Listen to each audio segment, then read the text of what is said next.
TV, सच सबसे आगे।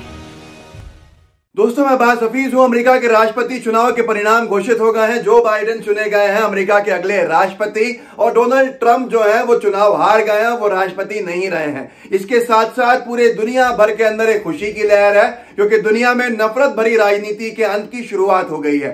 Joe Biden ने कुछ वादे किए हैं मुस्लिम समाज से, वो वादे सुनकर आप भी कहेंगे कि हाँ, जो बाइडेन सबको साथ में लेके चलने वाले राष्ट्रपति होंगे, और बहुत ही अच्छे संकेत हैं। उन्होंने मुस्लिम समाज से भी वादे किए हैं, जिसको लेकर मुस्लिम समाज खुश है, क्योंकि ट्रंप बार बार मुस्लिम बैशिंग में लगे थे, और जिनका जो रंग की वजह से भेदभाव का शिकार होते हैं, जिनको दुनिया में ब्लैक कहा जाता है, उनके अंदर भी एक खुशी की लहर है। मैं आपको वादे सुना देता हूं जो बाइडेन के, आप सुन लीजिए, उसके बाद ट्रंप के कुछ विचार, और साथ में मैं आपको इस वीडियो में दिखाऊंगा कि कैसे दिवाली पे पटाखे जो है वो पाकिस्तान में नहीं बल्कि बिहार में और अमेरिका के अंदर चलने वाले हैं, और चलने की शुरुआत हो गई है। क्योंकि बहुत ही बुरी खबर बीजेपी के लिए बिहार से है, और अब देश भर में ये माहौल बनने लगा है। सबसे पहले जो बाइडेन का ये वीडियो देखिए, जिसके अंदर उन्होंने वादा किया है मुस्लिम समाज से कि जो ट्रंप ने जो भेदभाव वाली नीतियां लाके खड़ी की थी, खासतौर पर काफी स्टेट्स के अंदर बुर्के को बैन किया था, वो पहले दिन बुर्के पे से बैन हटाएंगे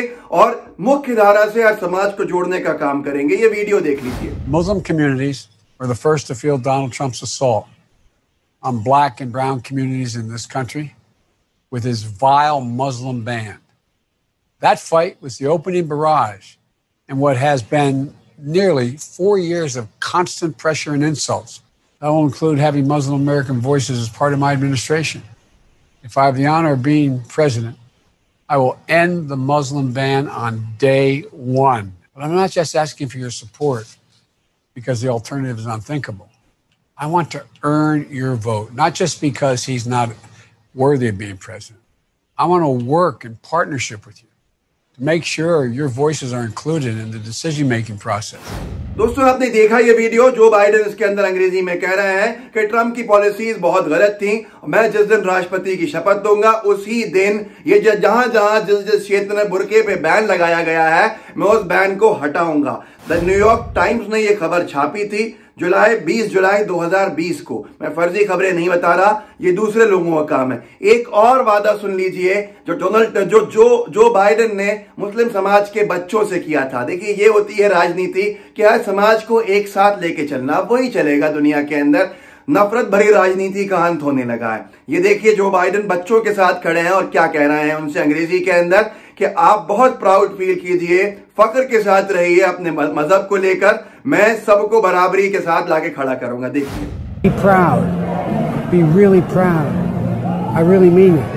I promise you, as president, Islam is going to be treated like it should be, like every other major confessional faith. Thank you. Thank you. We No, I truly really appreciate mean that. इसके अंदर छोटे छोटे बच्चों से Joe Biden वादा कर रहे हैं मुस्लिम समाज के कि जो आपको प्रताड़ना झेलनी पड़ी, जो भेदभाव ट्रंप ने किया, मैं उस सबको खत्म करूंगा। अंग्रेजी के अंदर बोला है उन्होंने, और ये कहा है इसमें, इस पूरे वीडियो के अंदर, कि मैं, आप बहुत फख्र महसूस कीजिए, गर्व के साथ कहिए अपने मजहब को लेकर, इस्लाम को लेकर, हम बराबरी के साथ ट्रीट करेंगे, ये मेरा आपसे वादा है। ये बच्चों से वादा किया। इस सब को लेकर मुस्लिम समाज में भी काफी खुशी है। ब्लैक लाइव्स मैटर का सपोर्ट किया था उन्होंने। गोरे कालों का फर्क हटाने की बात की थी जो बराक ओबामा करते थे। तो खास तौर पर जो भारत का छोड़कर भारत के बाहर की बात करें, जिनके साथ रंग के तौर आधार पर भेदभाव हुआ, जिनको ब्लैक्स कहते हैं दुनिया के अंदर, वो प्यारी सी कौम, वो भी आज खुश है जो बाइडेन के लिए। अब ट्रंप के विचार सुन लीजिए, जो हमारे मोदी जी के दोस्त भी रहे हैं और विचारधारा भी बीजेपी जैसी है। ये मैं इसलिए बता रहा हूं कि जो उस विचारधारा का अंत अमेरिका में हुआ है, अब भारत में होना बाकी है, और ट्रेलर बिहार में दिख गया है कि नफरत भरी राजनीति नहीं चलेगी। ये देखिए डोनाल्ड ट्रंप का, जब वो पिछली बार प्रेसिडेंशियल रेस में अपने शामिल हुए थे और इलेक्शन लड़ने गए थे, तो उन्होंने वादा किया था कि मैं मुस्लिम समाज की एंट्री बंद कर दूंगा अमेरिका के अंदर। देखिए इस वीडियो का अंश भाग, जो कह रहे थे कि किसी को अलाउ नहीं करूंगा। सुनिए। Donald J. Trump is calling for a total and complete shutdown of Muslims entering the United States until our country's representatives can figure out what the hell is going on. तो दोस्तों, देखा आपने किस तरह से ट्रंप के नफरत भरे बोल थे, जो हमने भारत में भी सुनने को हमको मिले बीजेपी के नेताओं की तरफ से, और जो बाइडेन ने प्यार बांटा मोहब्बतें बांटी, भाईचारा बढ़ाया, सबको एक लेके चलने की बात की, लोगों ने उनको चुना। अब यही राजनीति फिर से दुनिया के अंदर शुरू हुई है, जिसको लेकर बीजेपी बड़ी चिंतित है। बीजेपी इसलिए भी चिंतित है क्योंकि बीजेपी ने पाकिस्तान का जिक्र किया बिहार के अंदर। बीजेपी के पिछले चुनाव में भी देखा था, बिहार में अमित शाह जी ने कहा था कि अगर बिहार में राजद कांग्रेस जीत गई तो पाकिस्तान में पटाखे चलेंगे। लेकिन अब जब एग्जिट पोल आए हैं और इस बार फिर से राजद और कांग्रेस ने क्लीन स्वीप करते हुए दिख रहे हैं, चुनाव जीतते हुए दिख रहे हैं, बीजेपी चुनाव हारते हुए दिख रही है। अब पटाखे जो हैं बिहार में चलना शुरू हो गए हैं, क्योंकि ये नफरत भरी राजनीति का अंत है। जिन लोगों ने लोगों को बांटने का काम किया, लोगों को तोड़ने का काम किया, देश में एकता भाईचारा सबको बर्बाद करने का काम किया, अब उनके भी अंत की शुरुआत हो गई है, राजनीतिक अंत की, जिसका हमने झलक देख ली है बिहार के अंदर। जो ओपिनियन पोल्स कह रहे थे कि बीजेपी क्लीन स्वीप करेगी, अब वही चैनल्स पे एग्जिट पोल्स कह रहे हैं कि भाजपा जो जनता दल है चुनाव हार गई है। तेजस्वी यादव मुख्यमंत्री बनने जा रहे हैं, जो भाईचारे की बात कर रहे थे। नफरत भरी राजनीति का अंत है, और यही है दुनिया के अंदर नफरत भरी राजनीति के अंत की शुरुआत, जो शुरू जरूर अमेरिका से हुई है, लेकिन उसका दूसरा ट्रेलर भारत में देखने को मिलेगा बिहार में। अब इससे चिंतित क्यों है बीजेपी के लोग? भाई बीजेपी के लोग बड़े ही मूर्ख टाइप हैं, समर्थक जो हैं इनके। इन्होंने जम के विरोध किया था कमला हैरिस का, जबकि वो भारतीय मूल की हैं, जो अब उपराष्ट्रपति बनने जा रहे हैं, जिनको चुन लिया गया है। इन्होंने जम के विरोध किया था जो बाइडेन का, और ये फैलाते फिर रहे थे भाजपा के समर्थक और उनके आईटी सेल के लोग कि जो बाइडेन जो है वो पाकिस्तानी समर्थक हैं, और कमला हैरिस की बुराइयां करते फिर रहे थे।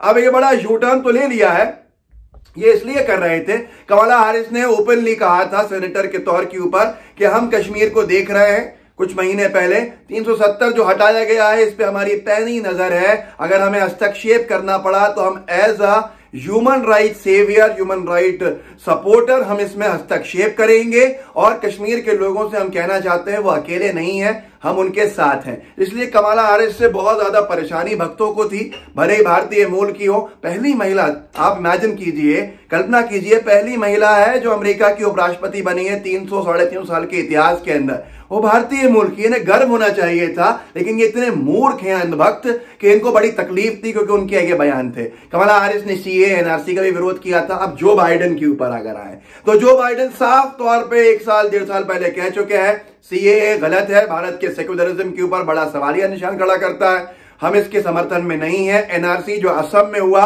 उसकी घोर निंदा की थी जो बाइडेन ने, जिससे बड़े दुखी थे ये लोग। लेकिन इनके दुख की वजह से इन्होंने इतना प्रोटेस्ट किया कि सीएए एनआरसी कश्मीर इशू को विरोध करने वाले जो बाइडेन, जो खुले तौर के ऊपर यूनाइटेड नेशन में भी इस मुद्दे को उठा सकते हैं, और अब इतनी आसान नहीं रहेंगी जो ट्रंप साहब के जमाने में होता था, कुछ भी करते जाओ, नफरत भरी राजनीति, और कुछ भी नहीं कहेगा। यूएस का प्रेसिडेंट जो बाइडेन इतने सेकुलरिज्म के जो है टॉर्च बेयरर हैं, और उसके साथ भाईचारे की बात करने वाले, वो इस सब के खिलाफ कह चुके हैं, और उन्होंने कहा भी है। अब सबसे बड़ी परेशानी बीजेपी के लोग क्यों दुखी हैं, इसको आपको समझना होगा।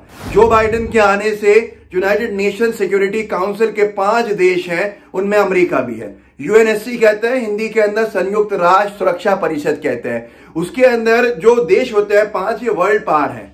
वर्ल्ड पावर मतलब दुनिया की ताकतें हैं, दुनिया की सबसे बड़ी ताकत है, और ये वर्ल्ड वॉर 2 के बाद से वर्ल्ड पावर के नाम से, पावर के नाम से जाना जाता है। इनके पास वीटो का अधिकार होता है। वीटो वो वोट होता है जिसका इस्तेमाल करके ये देश में से कोई भी एक अगर आपत्ति कर देगा किसी प्रस्ताव पे, किसी देश के विरोध कोई प्रस्ताव जा रहा होगा, तो वो प्रस्ताव ड्रॉप कर दिया जाएगा, भले ही दुनिया के पूरे देश जो है वो उस प्रस्ताव के हित में हो। तो ऐसे रशिया है उसमें, संयुक्त राष्ट्र का सुरक्षा परिषद में, यूएनएससी के अंदर सिक्योरिटी काउंसिल में रशिया उसका मेंबर है, जिसको हिंदी में रूस कहते हैं। चाइना उसका मेंबर है, यूनाइटेड स्टेट्स ऑफ अमेरिका इसका मेंबर है, और फ्रांस और यूके उसके मेंबर है। यूके मतलब हमारा इंग्लैंड जो है। तो यूके और फ्रांस जो है वो वीटो का उपयोग नहीं करते हैं, वो छोड़ चुके हैं। उनका कहना भी है कि इसका उपयोग बंद होना चाहिए। ये एक तरह से हमको एक्स्ट्रा ऑर्डिनरी पावर देता है इम्यूनिटी की। मतलब अगर सुरक्षा परिषद के अंदर कल को किसी भी देश के खिलाफ कोई प्रस्ताव लाया गया और इन 5 देशों में से कोई एक देश कहे हमें आपत्ति है इस पूरे प्रस्ताव के ऊपर, आप सैंक्शन मत लगाइए, तो उस प्रस्ताव को ड्रॉप करना होगा। यूएसए ने बहुत सारे ऐसे वीटो किए हैं, ऐसे प्रस्ताव इजराइल के खिलाफ जो आ रहे थे इजराइल की मदद करने के लिए। ऐसे ही चाइना ने बहुत से प्रस्ताव जो पाकिस्तान के खिलाफ आए, भले ही पाकिस्तान के कुछ नामचीन आतंकवादियों को ग्लोबल टेररिस्ट की लिस्ट में रखने का बात आई, तो पाकिस्तान के समर्थन में चाइना ने वीटो कर दिया। कश्मीर के मुद्दे को भारत ने यूएन के अंदर उठाया तो चाइना ने उसको वीटो कर दिया, क्योंकि चाइना को अधिकार था। हमारी फॉरेन पॉलिसी हमेशा से इसको काउंटर करने की नेहरू जी के समय से रशिया की रही है। हम रशिया के अलायंस रहे हैं और रशिया का साथ हमें हमेशा मिला है, तो रशिया के पास भी वीटो करने की ताकत थी। दुनिया का हर देश इन 5 देशों में से किसी एक देश के बहुत अच्छे संबंधों में रहता है, जाके उसको यूनाइटेड नेशंस में फायदा मिले। रशिया हमारे लिए वीटो करता था बहुत सारी चीजों को, लेकिन मोदी जी का और बीजेपी सरकार का ट्रम्प प्रेम जो था उसने हमें रशिया की तरफ से मोड़ दिया। और रशिया की तरफ से मोड़ने की वजह से हम यूएस की तरफ गए जरूर, लेकिन ना हमारा ट्रम्प ने साथ दिया।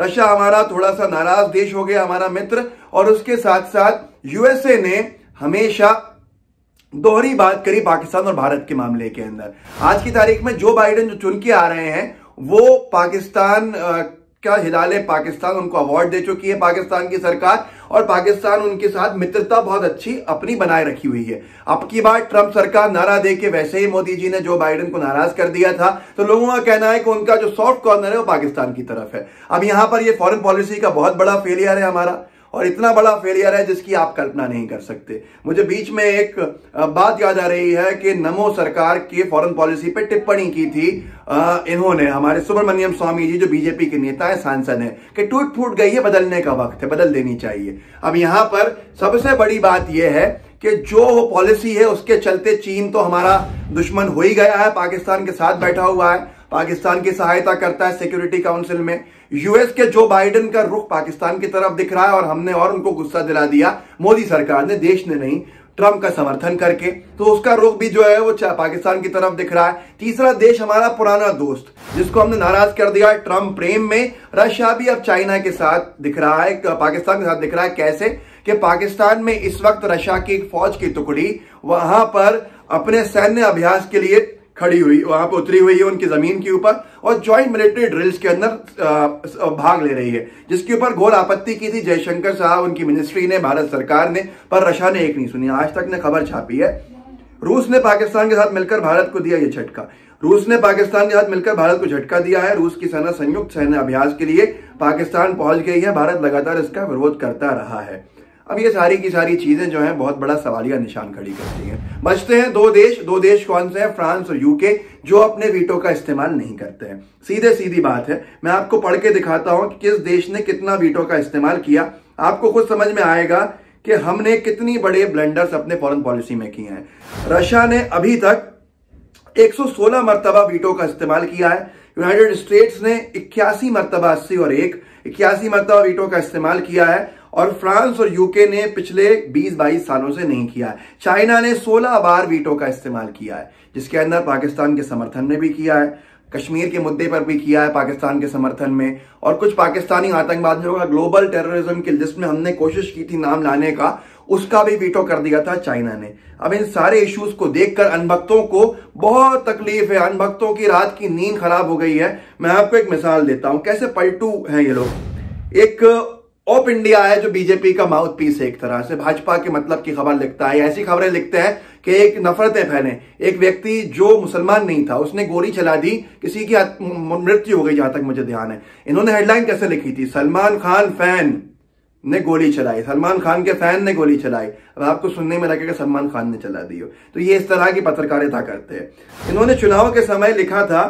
कि क्या आपको मालूम है पाकिस्तान ने democratic presidential nominee Joe Biden को हिलाले पाकिस्तान से नवाजा है। मतलब ये भारतीय मूल के लोगों को ट्रंप की तरफ वोट करने के लिए उकसा रहे थे। अब ये पलटी कैसे मारी है इन्होंने? जब जो बाइडेन जीत गए चुनाव, तो इन्होंने कहा कि जो बाइडेन के कैंपेन का सबसे बड़ा जो कैंपेन मैनेजर है, जो स्टाफर है, वो मोदी जी का समर्थक है, और फोटो डाल दिया एक पुराने जमाने का जब मोदी जी यूएस गए थे। आप सोचिए किस तरह से अपने परिवर्तन करते रहते हैं। एक प्रीति गांधी है, बहुत नफरतें फैलाती हैं, बंबई की हैं शायद, जहां तक मुझे पता है, उनकी बातों से ऐसा लगता है। इन्होंने लिखा था 1 महीने 1.5 महीने पहले कि कश्मीर पे ट्रंप ने भारत का साथ दिया है, बाइडेन ने पाकिस्तान का साथ दिया है। सीएए पे ट्रंप ने भारत का साथ दिया है, बाइडेन ने सीएए पे सवाल खड़े किए हैं। वीजा स्टेटस जो है वो उसके अंदर हम मोल भाव कर सकते हैं, नेगोशिएबल है, लेकिन देश नहीं है। मतलब इनका कहना था ट्रंप ने वीजे को लेकर पाबंदी लगाई है तो हम उसके ऊपर तो एडजस्टमेंट्स कर सकते हैं, पर जो बाइडेन ने हमारे देश पे सवाल खड़े किए हैं। बीजेपी की जो नीतियां हैं, भाजपाई अनभक्त उसको पूरी की तरह पूरे के पूरे तौर के ऊपर देश से जोड़ देते हैं। लेकिन यही पलटू इन्होंने जो पलटी खाई है, अब इन्होंने कहा है, आज कल इन्होंने ट्वीट किया था, जो लिबरल्स खुश हो रहे हैं, बहुत अति उत्साहित हो रहे हैं कि मोदी जी को एक झटका पड़ा है बाइडेन के इलेक्शन से, वो ये मोदी जी के साथ खड़े हुए बाइडेन के शब्दों को सुने जो बाइडेन स्पीच दे रहे हैं। जब मोदी जी गए थे पहली यात्रा के ऊपर अमेरिका के प्रधानमंत्री बनके, तो जो बाइडेन उपराष्ट्रपति थे, तो उनके साथ स्पीच दी थी, तो अब इन्होंने इनसे जोड़ दिया। तो ये ऐसे लोग हैं, इनकी हालत बहुत बुरी हो चुकी है। अनभक्तों को समझ लीजिए रातों में नींद नहीं आ रही है। लेकिन एक बात आप समझिएगा कि नफरत भरी राजनीति का अंत हो गया, शुरू हो गया है दुनिया के अंदर। अब वही चलेगा जो प्रेम, भाईचारा, एकता, आपसी जो सद्भाव है, सांप्रदायिक सद्भाव, उसकी बात करेगा। जो सांप्रदायिकता फैलाएगा उसका चुनाव अब जीतना मुश्किल होगा, क्योंकि इससे बर्बादी ही बर्बादी होती है। दुनिया ने देखा है, दुनिया अमेरिका वाले समझ गए और बिहार में भारत के लोग समझ गए। अब देश भर के चुनाव में क्या होगा इसका अंदाजा आप लगा सकते हैं। इसीलिए बीजेपी की नींद बहुत हराम है। अब यहां पे इस वीडियो को आप आगे बढ़ाइएगा, लोगों के साथ साझा कीजिएगा, ताकि लोगों को समझ में आए कि भाजपा का दोहरा चरित्र क्या है और नफरत भरी राजनीति का अंत कैसे शुरू हो गया है, और अब यूनाइटेड नेशंस के अंदर हमारे लिए इनकी विदेश नीति पर परेशानी क्यों खड़ी कर दी है। तो ये सारी की सारी चीजें हैं जो आपको पता होनी चाहिए, लोगों को जागरूक करना चाहिए। आपको बेल आइकन जरूर दबाइएगा लाइव टीवी का, और साथ में अगर इसको फेसबुक पे देख रहे हैं तो फेसबुक के पेज को लाइक कीजिएगा, फॉलो कीजिएगा, और साथ के साथ शेयर भी कीजिएगा वहां पर, ताकि और लोगों तक पहुंच सके। जय हिंद, जय भारत। लाइव टीवी, सच सबसे आगे।